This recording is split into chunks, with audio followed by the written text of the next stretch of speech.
প্রিয় দর্শক আসসালামু আলাইকুম। আজকে আমি আপনাদেরকে দেখাবো স্ন্যাক ভিডিও অ্যাপস থেকে কিভাবে আপনারা রিসার্চ করবেন, কি প্রসেসে রিসার্চ করতে হবে সেটা A to Z আমি আপনাদেরকে দেখিয়ে দিব। তো চলুন ভিডিওটা শুরু করা যাক। আমি আছি আপনাদের সাথে হুমায়ুন কবির, আর আপনারা দেখছেন HKM টেকনোলজি ইউটিউব চ্যানেল। তো চ্যানেলটি অবশ্যই লাইক, কমেন্ট, শেয়ার করবেন এবং সাবস্ক্রাইব করে পাশে থাকবেন। ধন্যবাদ। তো আপনার স্ন্যাক ভিডিও অ্যাপসে ঢুকবেন। অ্যাপসে ঢোকার পরে যে এইখানে যে আইকনটা দেখছেন এটাতে টাচ করবেন। এটাতে টাচ করার পরে আপনার কত টাকা আছে না আছে সেগুলো আপনাকে দেখাই দিবে।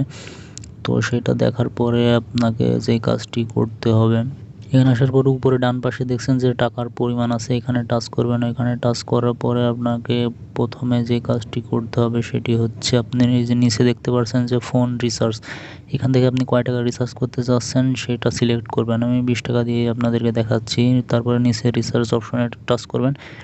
তারপরে এখানে আপনি ফোন নাম্বারটা দিবেন, যে নাম্বারটা আপনি রিচার্জ করতে যাচ্ছেন সেই নাম্বারটা দিবেন। নিচে সেটা কি কোম্পানির সিম সেটা অবশ্যই দেওয়া লাগবে।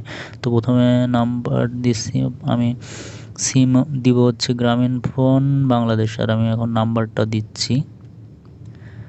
এখানে নাম্বারটা দেওয়ার পরে রিসার্চ লেখা আছে, ওখানে টাচ করবেন। এটা টাচ করার পরে যে এই যে দেখতে পাচ্ছেন যে অ্যাপ্লিকেশনটা সাবমিট হয়ে গেছে, এটা আপনি রিসার্চ করার সাথে সাথে রিসার্চ হয়ে যায় না, ওদের কাছে অ্যাপ্লিকেশনটা সাবমিট হয়। তারপরে ওরা স্ন্যাক ভিডিও অ্যাপসের ওরা একটু সময় নেয়, তারপরে টাকাটা আপনার নাম্বারে পাঠায় দেয়। তো এই প্রসেসে আপনি ভিডিওতে স্ন্যাক টাকা রিসার্চ করতে পারবেন। তো ধন্যবাদ ভিডিওটা শেষ পর্যন্ত দেখার জন্য, এবং অবশ্যই লাইক, কমেন্ট, শেয়ার করে অবশ্যই পাশে থাকবেন। আল্লাহ হাফিজ।